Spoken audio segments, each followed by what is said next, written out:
தூத்துக்குடிக்கு என்ன வேணும், நகர் மக்கள் தொழில்துறைக்கு என்ன வேணும், அது ஆர்ப்பார 10 ஆண்டு காலம் குஜராத்தின் முதலமைச்சர், 10 ஆண்டு காலத்துக்கு மேலாக இந்த நாட்டின் பிரதமர் அமைச்சர். அந்த குஜராத்தில் 74 108 ஆம்புலன்ஸ் தான் இங்கே பணியாற்றி கொண்டு இருக்கிறது என்று அறிவாலயம் சொல்லவில்லை. இங்கே அமர்ந்து இருக்கிற கூட்டணி கட்சி சொல்லவில்லை.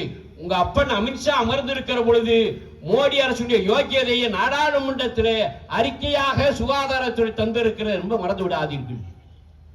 எனவே வாக்குரிமையை உங்கள் கரங்களிலே நாங்கள் தந்திருக்கிற பொழுது அதை சரியாக பயன்படுத்தி அந்த வாக்கை சரியான நபரை தேர்ந்தெடுப்பது மூலமாகத்தான் நல்ல திட்டங்களை தர முடியும். அப்படி ஒரு ஆட்சி அமைய வேண்டும் என்பதற்காகத்தான் மீண்டும் திராவிட மாடல் அரசு வர வேண்டும் என்று உங்கள் மத்தியிலே நாங்கள் வாக்கினை கேட்கிறோம். எனக்கு முன்னாலே பேசிய நண்பர்கள் என்ன திட்டங்களை எல்லாம் இந்த மாநகரத்திற்கும் இந்த தமிழகத்திற்கும் இந்த அரசாங்கம் தந்திருக்கு என்று சொன்னார்கள். வரிசைப்படுத்தி பாருங்கள். இந்த மாநகர வளர்ச்சியிலே நான் இங்கு அமர்ந்திருக்கிற கீதா ஜீவன் அவர்களுக்காக அமைச்சருக்காக நான் குரல் கொடுக்கிறேன் என்று கேட்டால் சரித்திரத்திற்கு சாட்சியம் சொல்வதற்கு இந்த ஏபிசிபி சண்முகம் 20 ஆண்டு காலம் ஒரு பணியை நான் பார்த்து வருகிறேன். முதல் அச்சாரமாக சொல்ல ஆசைப்படுகிறேன். 2006 அவர் முதல் முறையாக சட்டமன்றத்திலே போட்டியிட்டு முதல் வெற்றியிலேயே அமைச்சராக்கிய பெருமை திராவிட முன்னேற்ற கழகத்திற்கு உண்டு.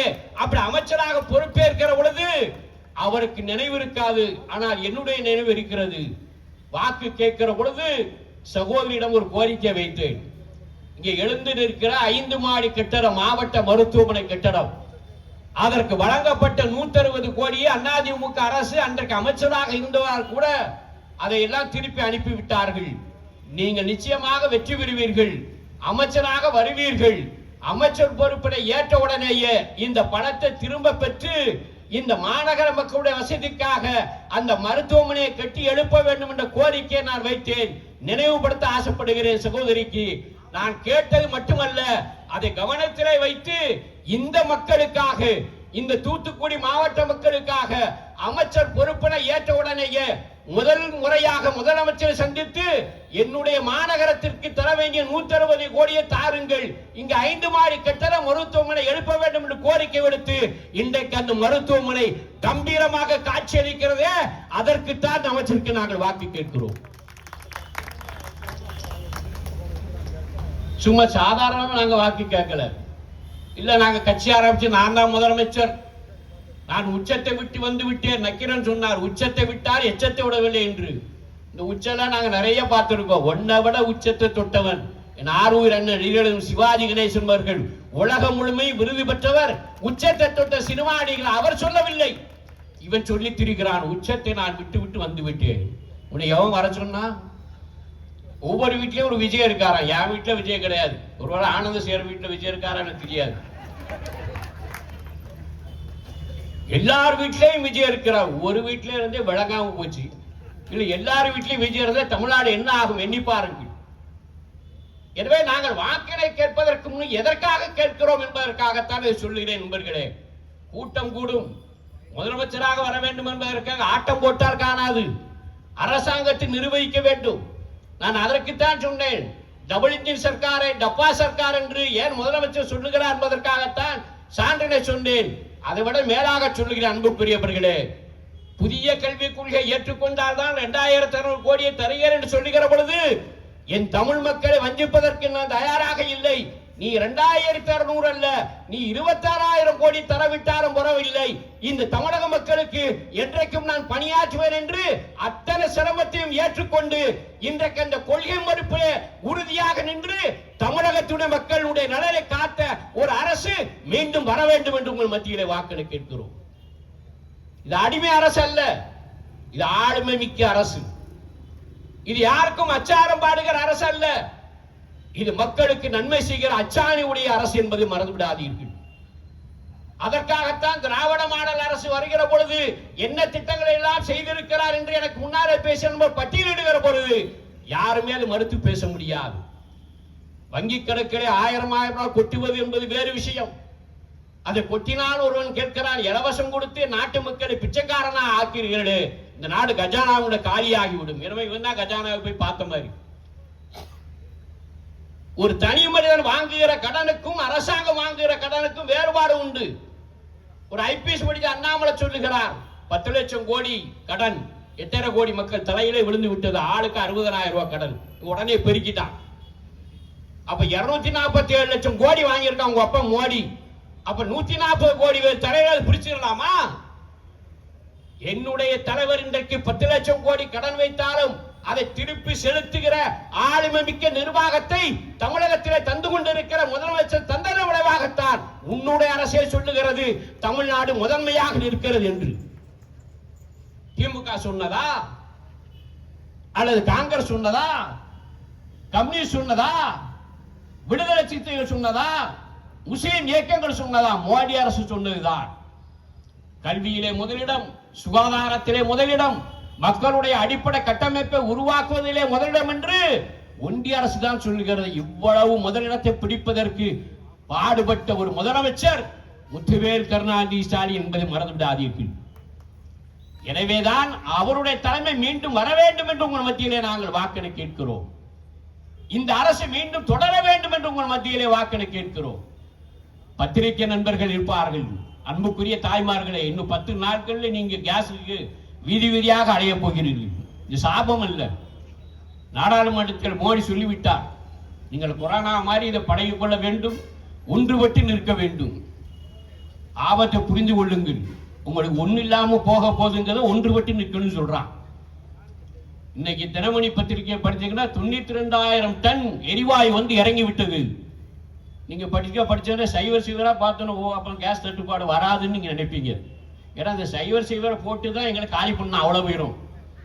இல்லாத ஒரு ஊழலை இருப்பதாக சொல்லி 1,75,000 கோடி ரூபாயை கொள்ளையடித்து விட்டார் என்று சைவரா போட்டு தான் காலி பண்ணாங்க. அதே மாதிரி இப்ப சைவரா போட்டு கூட கொடுத்தோன்னே எரிவாயு தட்டுப்பாடு நின்றுவிடும் எண்ணுவீர்கள். நான் தாய்மார்களுக்கு சொல்லுகிறேன், கணக்கு போட்டு பாருங்கள். ஒரு சிலிண்டர் எவ்வளவு? 15 கிலோ. ஒரு டன்னுக்கு எத்தனை கிலோ? 1000 கிலோ. அப்ப 70 சிலிண்டர் தான் ஒரு டன்னுக்கு வரும். அப்ப 92,000 டன்னுக்கு எத்தனை சிலிண்டர் வரும்? 6,60,000 சிலிண்டர் தான் வரும். தமிழ்நாட்டில் மட்டுமே 1,31,000 ரேஷன் கார்டு இருக்கு. உங்களுக்கு 1000 ரூபாய் வருது இல்ல உரிமை தொகை. அப்ப 1,31,000 அடையாள அட்டை ரேஷன் அட்டை வைத்திருக்கிற தமிழகத்தில் இந்தியாவிலே நேற்று வந்த கப்பல்ல 92,000 டன் வந்துட்டான். உடனே எரிவாயு பிரச்சனை தான் தீர்ந்துற மாதிரி ஜனவரி ஐயர் போடுறாரு.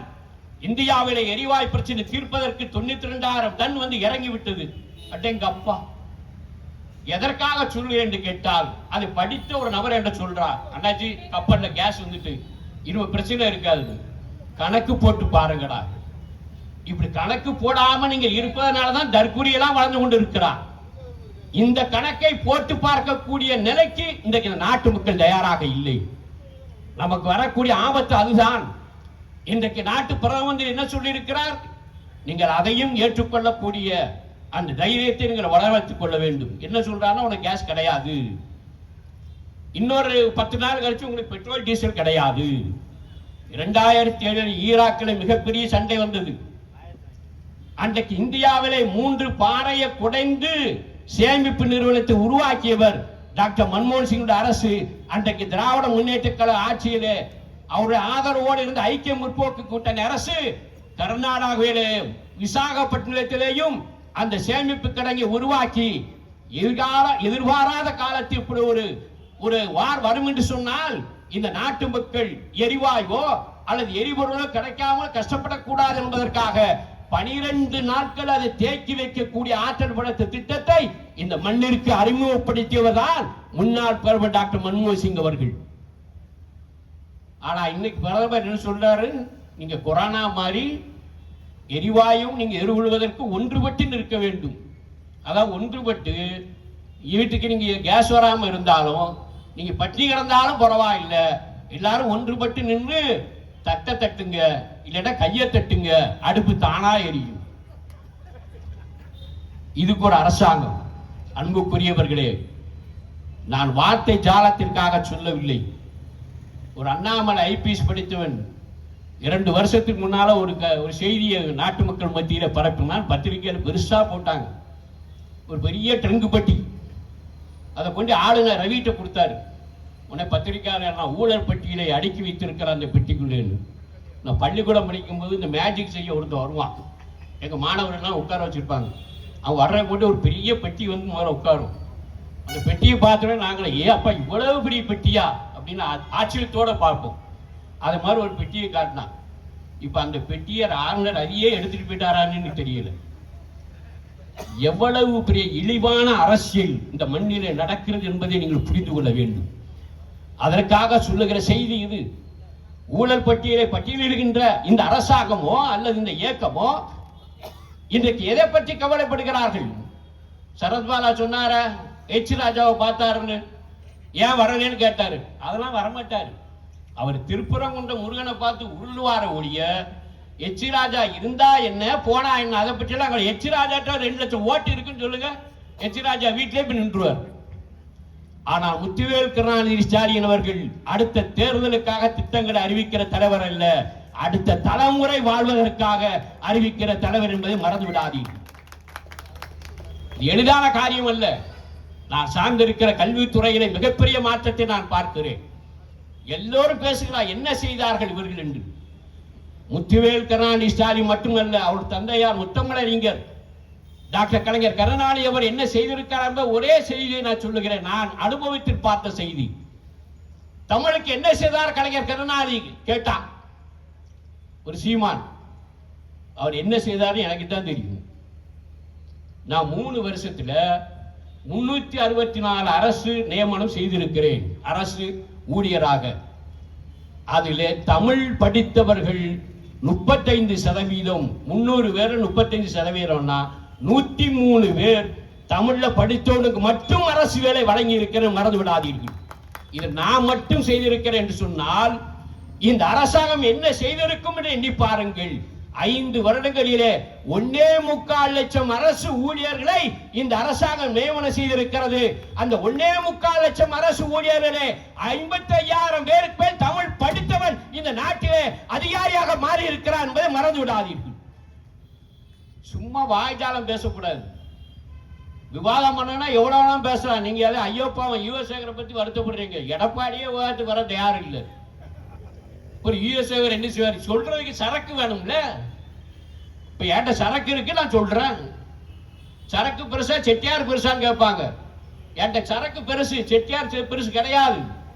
என் சரக்கை நான் சொல்லுகிறேன் என்று சொன்னால் இந்த மக்களுக்காக பணியாற்றிய வரலாறை நான் சொல்லியாக வேண்டும்.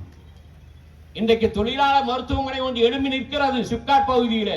அன்புக்குரியவர்களே, திராவிட முன்னேற்ற கழக நாடாளுமன்ற உறுப்பினராக இருக்கிற போது அடிக்கல் நாட்டப்பட்டது. கொடிக்குள் சுரேஷ் என்பவர் அன்றைக்கு தொழிலாளர் அமைச்சராக இருந்தார். நம்முடைய அமைச்சரும் கலந்தார்கள். நாடாளுமன்ற உறுப்பினராக இருக்கிற சகோதரி கனிமொழி கருணாநிதி அவர்களுக்கும் தெரியும். அடிக்கல் நாட்டிய அந்த திட்டம் முடங்கி போனது. யாரால் தெரியுமா? இந்த மேடையில பயங்கரமாக சொல்லுகிறேன், சரித்திரத்திற்கு சாட்சியம் வைத்து சொல்லுகிறேன். என்னுடைய கூற்றை மறுக்க வேண்டிய தைரியம் ஒரு ஆண்மகனுக்கு இருக்கும் என்று சொன்னால் நாளைக்கே இந்த சந்தியிலே நீ மறுத்து பேச வேண்டும். 100 கோடி ரூபாய்க்கு 100 படுக்கை திட்டத்தை மத்திய அரசு அன்றைக்கு ஐக்கிய முற்போக்கு கூட்டணி அரசு இந்த நகருக்கு தந்தது, தொழிலாளர் நன்மைக்காக. அப்ப தொழிலாளர் அமைச்சர் யார் தெரியுமா? சரத்பாலா சொன்னார மேடைக்கு வர்றதுக்கு பயந்தாரு, அவர் தான் தொழிலாளர் அமைச்சர். என் அருமை சோதனை செல்லப்பாண்டியன் அவர்கள். அவர்கிட்ட சொன்ன எப்ப இப்படி 100 கோடி கொடுத்துருக்காங்க 100 படுக்கைக்கு, அது போட்டா நான் வார மக்கள் நல்லா என் பதவிக்கு நீங்க வேட்டு வச்சிருக்கீங்க பொழுது. ஏன்பான்னு மன்மோகன் சிங் அரசு திட்டத்தை செய்தால் அவன் பாஷையில, நான் அந்த அம்மாலாம் சொல்றது கிடையாது ஜெயலலிதாவை, எங்க அம்மா என்னை வீட்டுக்கு அனுப்பிடுவா. இப்படி ஒரு அரசாங்கம். கடைசியா திட்டம் வரவே இல்லை. 100 கோடி ரூபாய் திருப்பி அனுப்பப்பட்டது. நாடாளுமன்ற தேர்தல் வருகிறது. நாடாளுமன்ற தேர்தலை போட்டியிடுகிற பொழுது சகோதரி கனிமொழி கருணாநிதி வைத்த முதல் கோரிக்கை, இந்த மண்ணிலே இஎஸ்ஐ மருத்துவமனை வந்த பணத்தை திருப்பி அனுப்பிய சண்டாள அரசு ஜெயலலிதா அரசு. எனவே நீங்கள் அதை திரும்பி பெற்று இந்த தொழிலாளருக்கு நன்மை செய்ய வேண்டும். இது அமைச்சரிடம் கேட்க வேண்டிய அவசியம் இல்லை, அதிகாரி மத்தியிலே நீங்கள் கேட்டு பெறலாம் என்று கேட்கிற பொழுது நாடாளுமன்ற உறுப்பினராக தேர்தலுக்கு பிறகு முதலாக இந்த கோரிக்கையை டெல்லியில வைத்து இன்றைக்கு அந்த கட்டடம் கம்பீரமாக எழும்பி மக்களுக்கு பயன்படுகிற அளவிலே வந்து நிற்கிறதே, இதுதான் உங்கள் மத்தியிலே நாங்கள் வாக்களை கேட்கிறோம் உதயசூரியனுக்கு வேண்டும் என்று.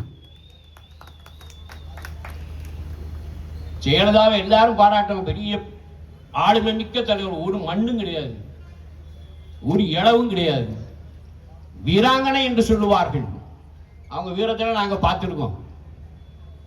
நீங்களாம் மறந்துருப்பீங்க. தான்சி நிலத்திலே உங்களை கைது செய்கிறோம் என்று சொல்லுகிற பொழுது ஜெயலலிதா என்ன சொன்னாங்க? நான் தவறான வாங்கிய நிலத்தை திருப்பி தந்து விடுகிறேன், விட்டு விடுங்கள். இவதான் வீராங்கனையா? இவதான் தைரியசாலியா? இவங்க தான் சமூக நீதியை காப்பவர்களா? அதிமுக ஏதோ மிகப்பெரிய ஆளுமை மிக்க தலைமை கொண்ட இயக்கம் என்று பேசிக்கொண்டு திரிகிறார்கள். அங்க ஆளுமையும் கிடையாது, ஒரு வெங்காயமும் கிடையாது. அது ஜெயலலிதாவுக்கு மட்டும் இல்ல, நான் எம்ஜிஆர் காலத்திலிருந்தே சொல்றேன். இன்றைக்கு திராவிட முன்னேற்ற கழக அரசு 67 ஏற்பட்டதற்கு பிறகு எவ்வளவு பெரிய மாற்றத்தை இந்த மாநிலம் பட்டிருக்கிறது என்பதை என்னால் தெளிவாக சொல்ல முடியும். ஒரே செய்தி இன்னைக்கு சொல்லுகிறேன். 1967 ஆண்டு பேரறிஞர் அண்ணா அவர்கள் ஒரு படி நிச்சயம் 3 படி லட்சியம் என்று சொல்லுகிற பொழுது இந்த ஏபிசிவி சண்முகம் எண்ணி நகையாடினேன். இது ஒருபோதும் சாத்தியமில்லை என்று என் பள்ளி பருவத்திலே நான் சொன்னேன். ஆனால் 2019 இன்றைக்கு இந்தியா முழுமையும் இருக்கிற குடும்ப அட்டைதாரனுக்கு 30 கிலோ அரிசி இலவசமாக வழங்குகிற அன்னோதயா திட்டத்தை அறிமுகப்படுத்தி ஐக்கிய முற்போக்கு கூட்டணி அரசு தருகிறது. அப்ப பேரறிஞர் அண்ணா 67 சொன்னதற்கு பிறகு அவரது மண்ணிலா இல்லை மாண்டதற்கு பிறகு அந்த அண்ணா சொன்ன வார்த்தை 30 கிலோ இலவசமாக இந்த இந்திய திருநாட்டில் இருக்கிற அத்தனை மக்களுக்கு கிடைத்தது. இதுதான் திராவிட முன்னேற்ற கழகம். ஒரு 100 கோடி ரூபாய் உங்க ஆஸ்பத்திரி கொண்டானே, எங்க அம்மா என்னை வீட்டுக்கு அனுப்பிடுவா. அந்த காலத்துல முட்டாய் வந்து எங்க அம்மா சப்தம் பண்ணி இதெல்லாம் ஒரு அரசாங்கம், ஒரு நிர்வாகிகள் மேடையில் வரலன்னு நான் சரபல வருத்தப்படுறாரு. அது அம்மாட்ட கேட்டு வரணும், இப்ப வேற யார்ட்டா கேட்டு வரணும். ஓட்டு கேட்கறது வர்றது வந்து முக்கியம் இல்லை. வாக்கு கேட்பது என்பது ஜனநாயகத்தில் எல்லோருக்கும் இருக்கிற உரிமை. டாக்டர் அம்பேத்கர் பெற்று தந்திருக்கிற வாக்குரிமையை அரசியல் ரீதியாக பயன்படுத்தி உங்களுக்கு யார் பணியாற்றுகிறாரோ அவரை நீங்கள் தேர்ந்தெடுக்க வேண்டும் என்பதற்காக ஜனநாயக உரிமை தருகிற அந்த வாக்குரிமையை சரியாக பயன்படுத்த வேண்டும் என்றுதான் உங்க மத்தியில நாங்கள் கேட்கிறோம். எனக்கு அந்த விக்னேஷுடைய தந்தை தொலைக்காட்சியிலே பேட்டி கொடுக்கிற பொழுது எனக்கு மனம் வலித்தது. 19 நாள் கழிச்சு இன்னைக்கு மகனை இழந்திருக்கிறார். இந்த தற்கொலை பின்னால ஸ்கூட்டர்ல போய் செத்தான். அந்த ஆள் சொன்ன வார்த்தை, உங்க பையனை பார்க்க வந்தார், 41 செத்தவனையே பார்க்கல. அப்பவும் அந்த ஆள் பெருந்தன்மை பாருங்க, தான் பையன் பார்க்க வர்றதை பார்க்கல. அவரு 41 பேர் செத்தவனையும் பார்க்க வரல, என் மகனை எங்க பார்க்க வருவான்னு சொல்லுகிற அளவிற்கு தமிழ்நாட்டில் அரசியல் சூனியமாக மாறி இருக்கிறது. இதற்கு யார் காரணம்? தற்கொலை காரணம் என்று மட்டும் நான் சொல்ல மாட்டேன். இந்த தமிழகத்தில் இருக்க அத்தனை பேரும் அதற்கு காரணம். இந்த கூட்டம் அதிகமாக வருகிறது. 16 வயசு பையன்ல 30 வயசுக்கு வேற வாக்குப்பட போறான். பாதி பேருக்கு ஓட்டே இருக்காது. உங்களை நினைவுபடுத்துகிறேன், இங்க ராஜ்மோகன் சிங் இருக்கிற அவருக்கு நினைவு இருக்கும். கோமாதா குளமாதா என்று ஒரு திரைப்படம் வந்தது. அதுல லட்சுமின்னு ஒரு பஸ் நடித்தது. நல்ல பொழுமொழுன்னு இருக்கும் அந்த பஸ். அந்த படம் 100 நாள் ஓடிச்சு. சார்லஸ் தெருல, திருநெல்வேலியில் ரத்னா தேட்டர் ஓடிச்சு. இதெல்லாம் எனக்கு எப்படி ஞாபகம் இருக்கு, ஒரு ஆள் நானும் சினிமா பார்த்து வந்தானே. அந்த பசுவை கொண்டாந்து தேட்டரில் நிறுத்தினாங்க. அந்த திரையரங்கம் நிரம்பி வழிந்தது. மறந்து விட என்ன பார்க்கணும், அந்த பசுவை பார்ப்பது. மாடை பார்ப்பதற்கே கூடுகிற மந்தை கூட்டம் இது. அப்ப விஜயை பார்ப்பது கூடாதா? இதை வச்சு தேர்தல் முடிவு பண்ண முடியுமா? மாடு என்ன செஞ்சது? அது அந்த படத்துல வந்தது, அவ்வளவுதான். பெண்கள் மட்டுமல்ல, ஆண்களும் யாரை பார்க்க போறோம்? லட்சுமியை பார்க்க போறோம். லட்சுமி, நானும் லட்சுமி ஏதோ சினிமா நடிக்க வந்திருக்கா அப்படி. கடைசியில் பார்த்தா அங்க ஒரு பசு நிக்கு. இது இன்னைக்கு சனிக்கிழமை மட்டும் தான் பார்க்க முடியும். ஞாயிற்றுக்கிழமை ரத்னா தேட்டருக்கு போயிடும். அதையும் சொல்லிட்டு போறான். இன்னைக்கே பாத்துக்கணும்னாச்சு பசுங்க, நாளைக்கு திருநெல்வேலி ரத்னா தேட்டருக்கு போயிடும். அதனால தான் வேகமா போயிட்டு இருக்கேன். இப்படி ஒரு கூட்டம். அந்த கூட்டம் இருப்பதனால தான் இவன் வந்து சொல்லுகிறான் நான் முதலமைச்சர். எவனாவது சொல்லுவான் ஐயா? படித்து பரீட்சை எழுதி +2 ரிசல்ட் வரும்போது தான் பாஸ் ஆகும். எழுதுறதுக்கு மட்டும் நான் பாஸ் ஆயிட்டேன் அப்படிங்கிற மாதிரி நான் முதலமைச்சர். ஒவ்வொரு வீட்லயும் விஜய் இருக்காரு. உங்க அப்பன்ட்ட கேட்கணும், விஜய் ஏன் இருக்கான்னு அவன் சொல்லுவான். நாங்க இதுக்கு சொல்லணும். அப்படி ஒரு கூட்டம் இன்றைக்கு கிளம்பி அது ஒரு எதிர்ப்பணி. திமுக அதை பார்த்து பயப்படுகிறது. அன்புக்குரியவர்களே, திராவிட முன்னேற்ற கழகம் மட்டுமல்ல, மேடையில விட்டிருக்கிற கம்யூனிஸ்ட் இயக்கங்கள், காங்கிரஸ் பேரியக்கத்திலாம் நீண்ட அரசியல் வரலாறு உண்டு. இது எத்தனையோ தலைவர்களை பார்த்திருக்கிறது. பல நண்பர்கள் சொல்லுகிறார்கள், எம்ஜிஆர் என்ற மாமனிதரை தோற்கடித்ததே கிடையாது. 1980 குப்பரடிச்சு பத்தி எங்களுக்கு தான் தெரியும். 2 MP அதோட போய் படுத்துட்டாரு. எல்லாரும் கூப்பிட்டு அடுத்த நம்ம தோத்துருவோம்னாரு. அவன் உடனே சொன்னாய் ஒயின் ஷாப்பை திறந்துங்க, நம்ம எல்லாம் ஜெயிச்சிடலாம், கட்சிக்காரங்க லைசன்ஸ் கொடுங்கன்னு உடனே கொடுத்தாரு. இவங்க தான் சொல்றாங்க டாஸ்மாக் கடையை கொண்டு வந்து இந்த நாட்டில் குடிகாரனாக எல்லோரையும் மாற்றி விட்டாரு. சொல்றது யாரு? தண்ணி அடிச்சுட்டே சொல்றான் சீமா. குடிப்பழக்கம் இந்த நாட்டிலே தமிழகத்தை சூறையாடி விட்டது. அடிச்சுக்கிறது அவன். இது சாத்தான் வேதம் ஓதுவது போல் தெரிகிறது அல்லவா? இவர்கள் எல்லாம் இன்றைக்கு திமுக எதிர்ப்பதற்கு நிற்கிறார்கள். யாருடைய ஏஜெண்டாக?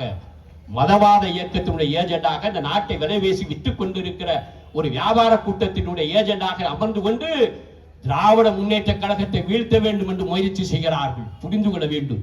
ஏன் வீழ்த்த வேண்டும்? ஏன்னா ஒரு விளக்கு தூண்ல கூட விளக்காற்ற முடியல எனக்கு. அதனால இந்த இயக்கம் இருக்கக்கூடாது. அந்த விளக்கு தூண்ல ஏன் ஏற்றவைங்க யாரும் பார்க்க தயாராக இல்லை. உடனே அவ்வளவு அறிஞரும் நீதிமன்ற தீர்ப்பை ஏற்காமல் இருக்கலாமா? உங்க ஆத்தா ஜெயலலிதா மக்கள் நல பணியாளர் சொல்லும் நீதிமன்ற தீர்ப்பை யாத்திட்டா இருந்தாங்க. என்னையா வரலாறு பேசுறீங்க? இந்த வரலாறுலாம் உங்களுக்கு தெரியாதான்னு கேட்க ஆசைப்படுகிறேன். உச்ச நீதிமன்ற நீதிபதிகள் 4 பேர் பத்திரிகையாளர் சந்தித்தா. எப்போ? 2017. இன்னைக்கு வருஷம் என்ன? 2026. அப்பவே என்ன சொன்னானா 4 பேரும்? எதிர்காலத்தில் இந்தியா மிகப்பெரிய ஆபத்தை சந்திக்க இருக்கிறது. உச்ச நீதிமன்றத்திலே தீர்ப்பு எழுதி வைக்கப்பட்ட தீர்ப்பை வாசிப்பதற்கு எங்களை கட்டாயப்படுத்துகிறார்கள். இது ஜனநாயகத்திற்கு ஆபத்து என்று நாங்கள் சொல்லவில்லை. உச்ச நீதிமன்றத்திலே நீதிபதியாக இருந்த 4 பேர் பத்திரிகையாளர் சந்தித்த வரலாறு இந்திய திருநாட்டிலே முதலாவதாக அயோக்கிய மோடி அரசிலே தான் நடந்தது. நீதிபதி என்னைக்காவது பத்திரிகையாளர் பார்த்திருக்கானா? மோடி அரசாங்கத்தில் பார்த்தான். அப்படி சொல்லுகிற ஒரு துர்ப்பாக்கிய நிலையை இந்த மண்ணிலே ஏற்படுத்தி தந்தார்கள். அந்த சண்டாளர்கள் தான் இன்றைக்கு தமிழகத்தை சூறையாடுவதற்கு புறப்பட்டு இருக்கிறார்கள். அன்புக்குரியவர்களே, இங்கே பக்தியும் இருக்கிறது, பகுத்தறிவும் இருக்கிறது. இது எந்த மாநிலத்திலும் கிடையாது. புரிந்து கொள்ளுங்கள். பக்தியும் பகுத்தறிவும் ஒரு மாநிலத்தில் ஒன்றாக பயணிக்க என்று சொன்னால் அது பெரியார் வென்று என்று சொல்லுகிற தமிழகம் மட்டுமே என்பதை நீங்கள் உணர்ந்து கொள்ள வேண்டும். இது எந்த மண்ணிலேயும் கிடையாது. ஒண்ணு பக்தி மட்டும் மிகுதியா இருக்கும், இல்ல பகுத்தறிவு மட்டும் மிகுதியாக இருக்கும். இரண்டும் கலந்து இருக்கிறது. அதனால்தான் இங்கே சகோதர வாஞ்சியோடு நாம் பழகுகிறோம். யாரையும் அண்ணன் தம்பியாக நாம் பார்க்கிறோம். இதை பார்ப்பதற்கு பாஜக தயாராக இல்லை. அவன் பிளவுபடுத்தி மதத்தின் வாயிலாக இரு கூறாக மாற்றி கொலைக்களமாக மாற்றுவதற்கு இந்த மாதிரி தற்கூரியெல்லாம் ஏஜெண்டா வச்சிருக்கான். அதுல ஒருத்தர் மாட்டணும் தான் எடப்பாடி பழனிசாமி. ஏதோ நாங்க திமுக அரசு வர வேண்டும் என்பதற்காக நான் தான் ஆரம்பத்தில் சொன்ன எண்ணிக்கைக்காக நாங்கள் இணையவில்லை.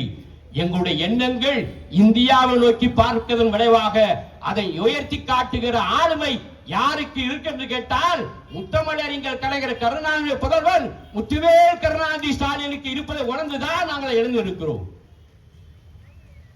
எனவேதான் இந்த தேர்தல் என்பது மற்ற தேர்தல் என்று மாறுபட்ட தேர்தல். எனக்கு முன்னாலே பேசிய நண்பர்கள் திட்டங்களையும் சாதனையும் சொன்னார்கள். நான் அவற்றையெல்லாம் புறந்தள்ளிவிட்டு சொல்லுகிறேன். நாளைக்கு உங்களுடைய தலைமுறை, உங்கள் எதிர்கால தலைமுறையை நிம்மதியாக வாழ வேண்டும் என்று சொன்னால், இந்த மண்ணிலே ஜனநாயக காற்றை சுவாசிக்க வேண்டும் என்று சொன்னால், இந்த மண்ணிலே போராடி பெற்று தந்த சுதந்திரத்தை உன்னுடைய குழந்தைகள் முழுமையாக அனுபவிக்க வேண்டும் என்று சொன்னால், ஆண்டியும் அரசனும் இந்த மண்ணிலே சமமாக வாழ வேண்டும் என்று சொன்னால், என் விளிம்புத்தட்டிலே இருக்கிற மக்கள் உயர்கல்வியை பெற்றிட வேண்டும். அவன் இந்த நாட்டிலே மாவட்ட ஆட்சித்தலைவராக, மாவட்ட காவல்துறை கண்காணிப்பாளராக, அமைச்சராக வர வேண்டும் என்று சொன்னால், இந்த மண்ணிலே சமூக நீதி காக்கப்பட வேண்டும் என்று சொன்னால், இடஒதுக்கீட்டின் வாயிலாக எண்ணற்ற லட்சக்கணக்கான இளைஞர்கள் கம்பீரமாக நடைபோடுகிற வாய்ப்பை உலகம் முழுவதும் ஏற்படுத்த வேண்டும் என்று சொன்னால், அமைய வேண்டிய அரசு திராவிட மாடல் அரசாக இருக்க வேண்டும் என்ற எண்ணம் உங்களுக்கு இருக்கும் என்று சொன்னார், என் மண்ணிலே அமைதியாக வேண்டும். இந்த அமைதி இந்த மண்ணிலே விதைக்கப்பட வேண்டும். இந்த விதை என்பது ஆடம்பரமாக விருட்சமாக மாற வேண்டும்.